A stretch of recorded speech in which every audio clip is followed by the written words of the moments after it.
we didn't actually have the opportunity to talk about the Phillies trades and whether or not Dave Dombrowski did enough.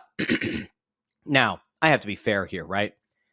Everyone has already offered up their opinion. Everybody has already offered up their thoughts on Dave Dombrowski and whether or not the trade for Duran was good enough. And I've seen, by the way, I've seen people saying Duran, like Duran. And of course, I, as a Spanish speaker, say Duran. We'll try to find a middle ground. I also find it interesting that you have people who are going Juan, others who are going Juan, like Jawan Howard or something. And then you get like the Juan. Got a lot of really weird pronunciations of the guy's name. But for now, we're just going to call him Juan Duran, which is a great name. And I want to talk about the atmosphere in Citizens Bank Park on his 2 save opportunities so far and what a stud he's been. The Phillies execute that trade the night before the trade deadline, and all of a sudden everybody starts getting hot and heavy. Everybody starts feeling really positive about Dave Dombrowski. Everybody starts kind of hyping up, and you even get some of the national media pundits. Like there was a Ken Rosenthal quote that came out right after the trade went down. This is classic Dave Dombrowski. I had an agent or a team executive reach out to me from another team and say, classic Dave. You just knew this was coming. No, we didn't. No, we didn't, Ken. No, we didn't. Random baseball executive. No, we didn't know something was happening. We didn't know something was actually going to go down because all we kept hearing was that the Phillies were happy with their team. They were checking in on every pitcher. And if you remember, even on, I think it was last Wednesday's show, we were talking about the fact that the Phillies were effectively out of the Duran sweepstakes because supposedly the Phillies had balked at every potential trade package. And most of those trade packages, in fairness, seem to include Andrew Painter. And we talked about the fact that like the Phillies really kind of screwed themselves over. And the fact that like when you get to a point where you're kind of over the barrel, you don't have much to negotiate with, right? You have no negotiating leverage. And so it really did feel like last week this was going to go sideways on the Phillies. And yet they managed to hang on to Andrew Painter, who, again, I say, well better be like the second coming of Roy Halladay for just how highly thought of he is within this organization. He better damn well be, at the very least, like if Andrew Painter is any worse than a like 1B or really, really strong 2, if you have like a bona fide ace like a Zach Wheeler, he better be pretty damn close to that for the way that he hasn't been allowed into any potential trade scenarios. Now, there were thoughts like, could the Phillies look to maybe make a double trade with Minnesota and maybe bring in Buxton? Then it kind of helps with the bat and it helps with the bullpen arm. Ultimately, they get Duran, who we kind of knew going into this, right, was going to be probably the number 1 name on the closer market. Obviously, Miller from the Athletics was out there as well. Helsley's name was also kind of floated about, but Duran was kind of the guy that everybody sort of wanted. And what you end up finding is when all the chips are down, except for that one really important chip you have in Andrew Painter, when all those chips are down, can you get a deal done? And so we do have to give Dave Dombrowski credit here. I've been very critical of Dave Dombrowski. I will continue to be because we didn't talk about the actual trade deadline day yet, but because we've been on a little bit of a delay, I have to give the guy credit. The fact that you traded Miller, who's a good enough pitcher, Mick Abel, good enough pitcher.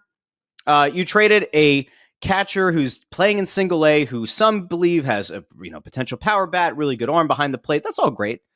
But like, you're not going to mourn the loss of those players if Duran is ultimately closing out the clinching game of a World Series at some point in the next 3 seasons that he's under contract, including this one.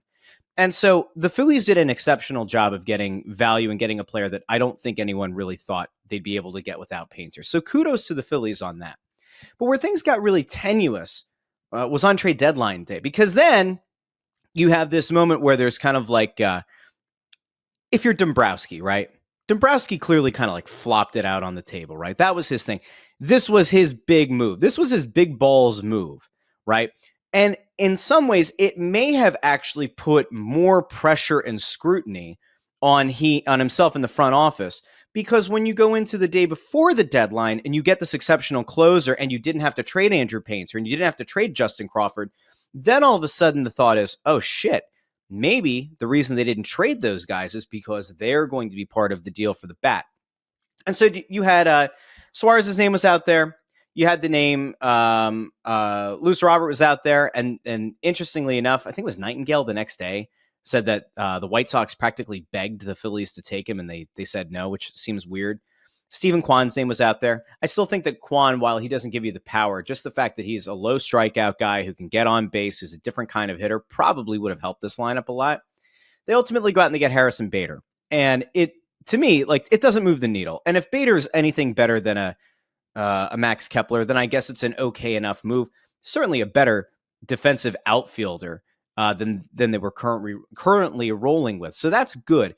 But you kind of knocked it out of the park the day before the deadline, and then on deadline day, you're just kind of let everybody down, right? And so I get it, right? We had this conversation about how John Middleton went out to the media the weekend going into the deadline and, talked about how you can't burn your prospect pool because 5 to 10 years from now, there are teams that have to take the field. And like all of that is accurate, all of it's valid. I'm trying to give John Middleton a little bit of grace.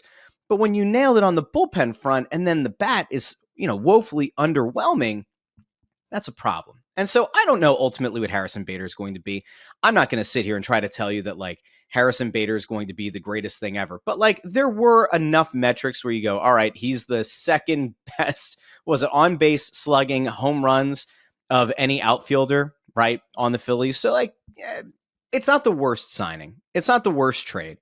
Does it inspire a lot of confidence? No. Does having 12 home runs, 38 RBI, does that like really inspire a lot of confidence? No. But I'm not going to get upset. I think that the one thing that we all have to do here, if we're going to like try to be patient, if we're going to try to extend some grace, which I'm a big proponent of, is like, don't hold Harrison Bader to like some kind of unrealistic expectation, right? Like if you looked at the Harrison Bader acquisition as like, well, he's got to at least be sort of like, I don't know, like Hunter Pence was, like totally different player, totally different expectation. You didn't trade much to get Bader in here. So like you can't expect a whole lot. If he's better than Max Kepler, it's a net win.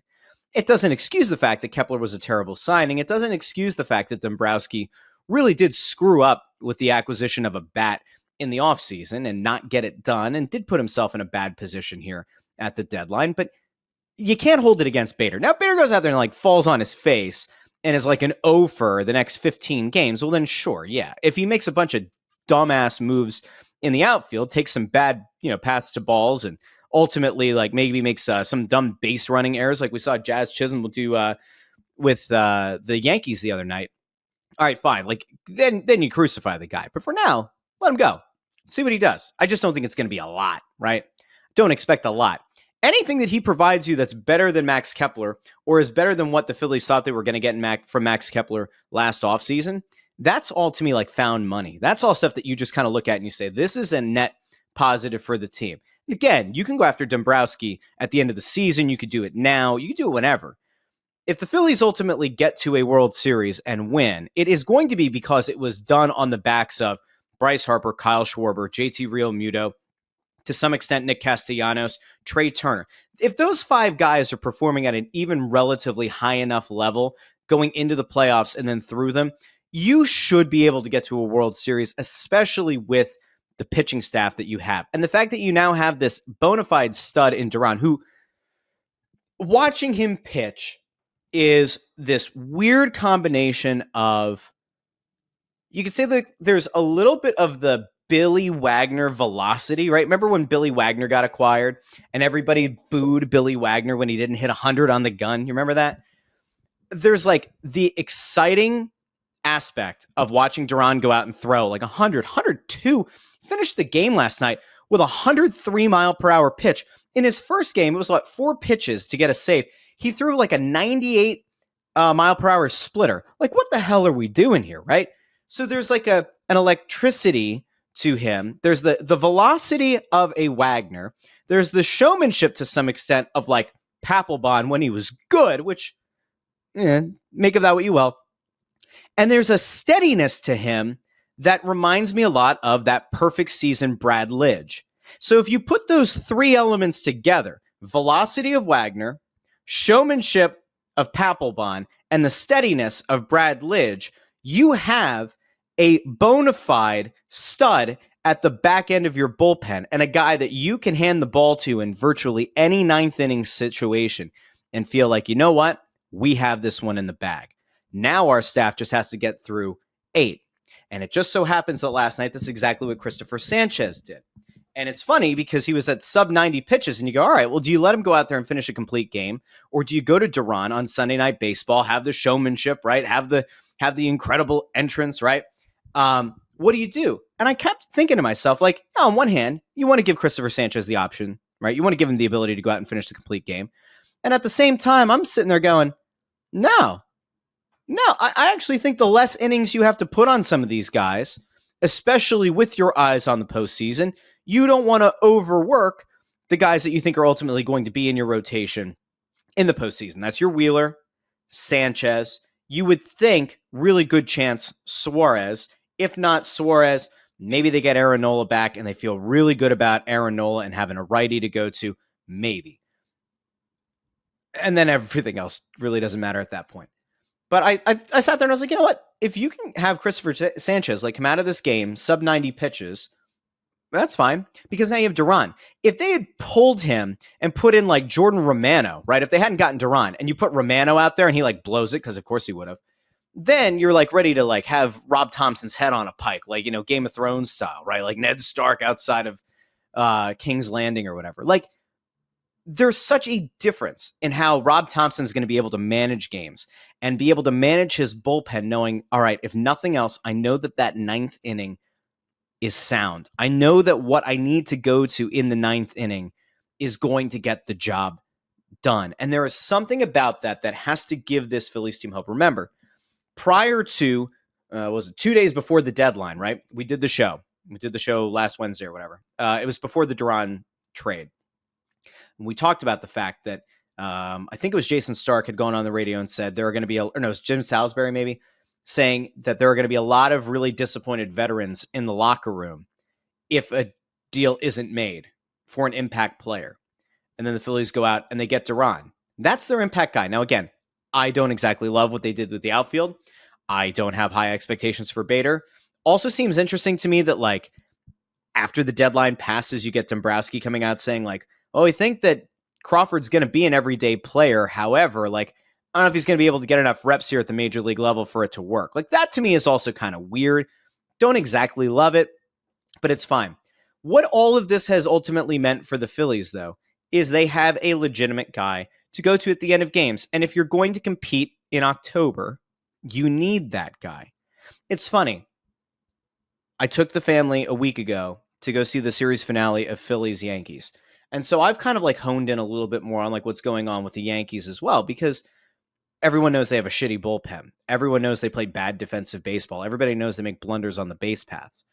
And there are some of those elements are mirrored with the Phillies, right? But you watch that Yankees team. If you ever have the opportunity, you'll almost feel grateful that you get to watch some of the ridiculous things that happen with the fighting Phils, because it happens even worse. And it happens like 10 times worse with the Yankees than it does with the Phillies. I feel significantly better about the team. It's amazing what one bullpen addition can do. And the fact that it wasn't like, this guy could maybe be a 7th or 8th inning guy. No. This is the 9th inning guy. There's no internal competition here. It's a shame that Alvarado is suspended for the playoffs. I think I said this before, but like the 80 whatever game suspension, that's fine. He made a mistake. It was stupid. You go back to like the comment from, I think it was Rob Thompson when it happened, that he's always been very self-conscious about his body and all this kind of stuff. And that might've been why he was on whatever it was that flagged the test and all that. I don't think he should have been suspended for the playoffs. I think that suspension for the postseason should have only happened if it fell within that 80 whatever game suspension. And the fact that it didn't, to me, seems like an unnecessary thing for a first strike, which it was for Alvarado. Imagine what this bullpen would look like if you were getting back Alvarado for the rest of the regular season and then into the playoffs. And now all of a sudden you had that arm. And then you add to that probably Jesus Luzardo, and then maybe Ranger Suarez or maybe Aaron Nola, depending on how the rotation kind of pans out. You'd feel even better. But for now, you at least have your 9th inning guy, and he looks incredible.